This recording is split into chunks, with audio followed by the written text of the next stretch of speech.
1절에서 13장까지의 말씀은 성벽이 아니라 백성의 마음이 다시 세워져가는 이야기로 볼 수가 있습니다.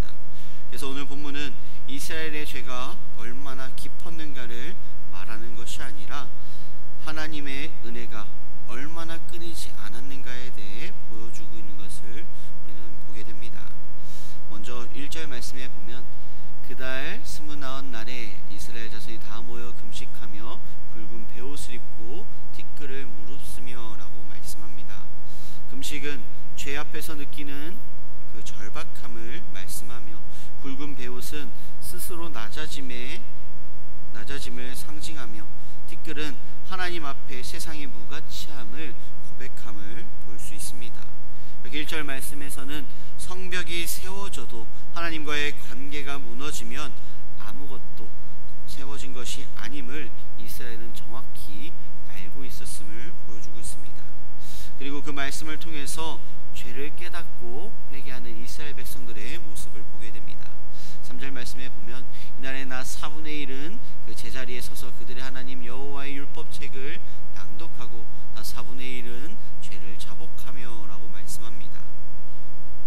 이스라엘의 회개는 말씀에서 시작되는 그런 회개임을 보게 됩니다. 그저 감정적 회개가 아니라, 눈물이 먼저가 아니라 말씀을 통해 자신들의 죄를 깨닫는 모습을 바라보게 됩니다. 세상의 도덕적 시선이 아니라, 세상의 선이 아니라 온전히 말씀을 통해서 온전히 예수 그리스도를 닮아가는 그러한 삶 가운데 벗어난 그러한 삶을 돌아보며 그 말씀을 통한 회개로 나아가는 이스라엘 백성들의 모습을 보게 됩니다. 이렇게 죄를 깨달은 이스라엘 백성들은 언약의 하나님을 찬양하며 회개하는 기도를 보여주고 있습니다. 4절에서 5절 말씀에 보면 레위 사람 단에 올라서서 큰 소리로 그들의 하나님 여호와께 부르짖고 너희 무리는 마땅히 일어나 영원부터 영원까지 계신 너희 하나님 여호와를 송축할지어다 라고 고백합니다. 이스라엘의 회개는 이렇게 두 가지가 동시에 일어나는 것을 보게 됩니다.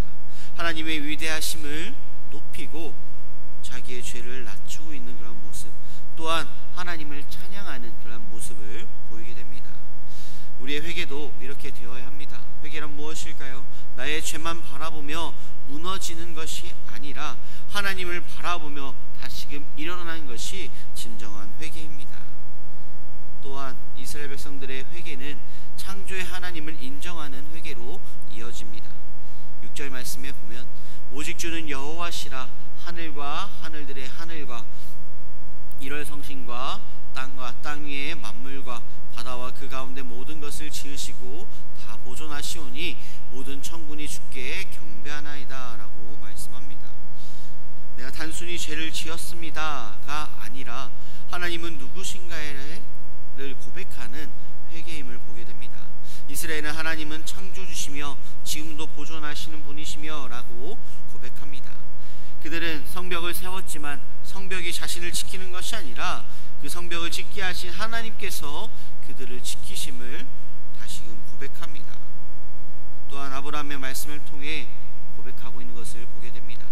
7절에서 8절 말씀에 보면 주는 하나님 여호와시라 옛적에 아브라함을 택하시고 갈대아 우르에서 인도하여 내시고 아브라함이란 이름을 주시고 그의 마음이 주 앞에서 충성됨을 보시고 그와 더불어 언약을 세우사 라고 말씀합니다.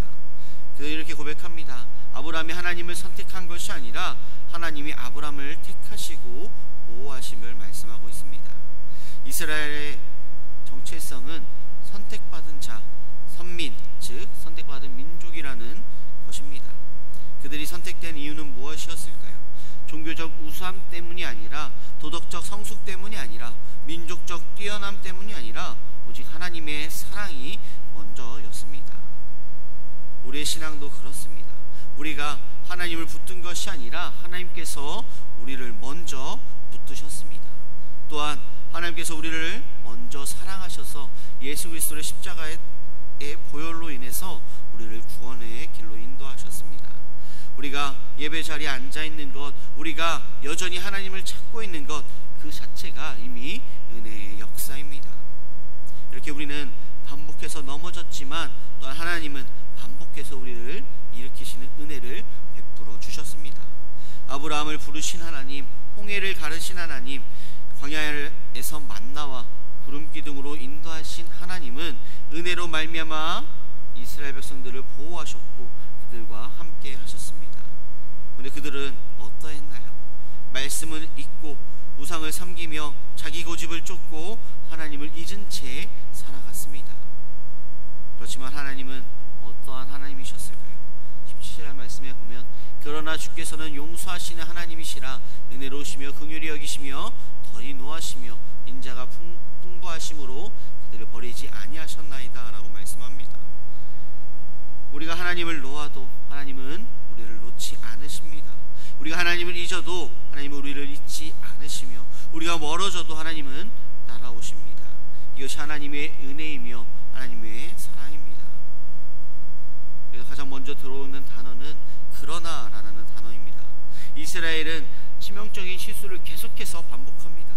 교만했고 하나님의 말씀을 듣지 않았고 하나님의 선하심을 의심했으며 심지어 금송아지를 만들어 스스로 우상을 세우는 범죄를 저질렀습니다. 오늘 본문에서 말합니다. 그러나 주께서는 이라고 말씀합니다. 하나님은 이스라엘 백성들을 버리지 않으셨으며 하나님은 포기하지 않으셨으며 뒤돌아서지 않으셨습니다. 또한 19절 말씀에 보면 그들을 광야에 버리지 아니하시고 라고 말씀합니다. 이스라엘은 계속되는 그 하나님의 은혜를 배신했지만 하나님은 그들과의 동행을 멈추지 않으셨습니다. 하나님의 사랑은 조건부가 아니라 계약적 사랑, 즉 언약적 사랑입니다. 한번 사랑하시기로 약속하셨다면 그 사랑은 변하지 않으십니다. 지금도 우리를 먹이시고 우리를 이끄시고 보호하시고 계십니다. 이스라엘의 기도는 결국 예수 그리스도 안에서 완성되는 것을 또한 보게 됩니다. 계속해서 이스라엘 백성들의 기도, 창조의 하나님은 그리스도 안에서 만물이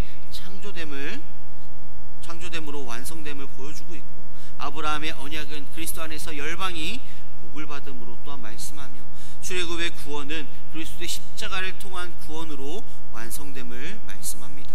또한 시내산의 율법은 그리스도께서 율법을 성취하심으로 완성되며 만나와 물 그리고 이것은 그리스도의 생명의 떡, 생수의 근원 되시는 예수 그리스도 안에서 완성됨을 말씀하고 있습니다. 또한 이스라엘의 이러한 반복되는 죄는 지금의 우리의 반복되는 죄와 관련되어 말씀하며 또한 하나님의 끝없는 긍휼은 예수 그리스도의 십자가를 말씀하고 있습니다. 바울은 로마서 5장 8절에 말씀하고 있습니다. 우리가 아직 죄인 되었을 때 그리스도께서 우리를 위하여 죽으심으로 하나님께서 우리에 대한 자기의 사랑을 확증하셨느니라 라고 말씀합니다. 하나님의 넘치는 은혜와 사랑으로 우리는 구원받은 존재들입니다. 예수 그리스도의 십자가로 우리는 구원받은 존재들입니다. 하지만 우리의 삶은 어떠한가요? 계속해서 반복되는 죄 가운데 하나님을 멀어지려고 하는 그 죄성으로 살아가는 우리의 모습을 돌아보게 됩니다. 온전히 우리는 다시금 하나님의 은혜를 돌아보며 하나님의 사랑을 바라보아야 합니다.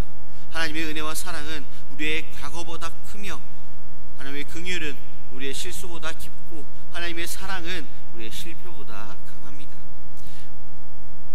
이렇게 이스라엘 백성들은 외형은 회복되었으나 내면이 아직 회복되지 못한 상태였습니다. 이 상황은 우리의 상황과도 너무나도 비슷한 것을 보게 됩니다. 예배는 드리지만 마음은 메말라 있고 봉사는 하지만 우리 마음 가운데 기쁨이 사라져 있고 찬양은 하지만 눈물이 흐르지 않고 감동되지 않는 그런 우리의 삶 가운데 하나님께서는 우리의 마음을 붙잡아 주시고 우리의 삶을 인도해 가십니다. 그 사실을 잊은 채 살아가는 것이 아니라 예수 그리스도의 사랑과 은혜를 다시금 기억하며 나아가는 우리의 삶이 되시길 소망합니다. 그래서 이스라엘 백성들은 9장 38절 말씀에 보면 이제 견고한 언약을 세워 기록하고 라고 말씀합니다. 이스라엘 백성들의 회복은 감정으로 이루어지는 것이 아니라 결단으로 이루어졌습니다. 말씀을 통해 그들의 삶의 회개로 나아가고 또한 하나님을 높이는 그 삶 가운데 그들은 다시금 언약으로 다시금 예수 그리스도의 말씀으로 다시금 세워가며 기록하는 그런 모습을 보이게 됩니다. 말씀을 듣고 죄를 고백하고 하나님의 은혜를 기억하고 다시 언약의 자리로 돌아가는 그런 모습을 보게 됩니다. 우리 또한 다시금 말씀으로, 다시금 예수 그리스도로 나아가는 우리의 삶이 되어야 합니다. 말씀을 정리하고자 합니다. 우리는 넘어지기도 합니다. 흔들릴 수 있으며 떨어질 수 있습니다. 그러나 하나님은 그 사랑을 거두지 않으시며 긍휼은 끊어지지 않으며 언약은 무너지지 않습니다.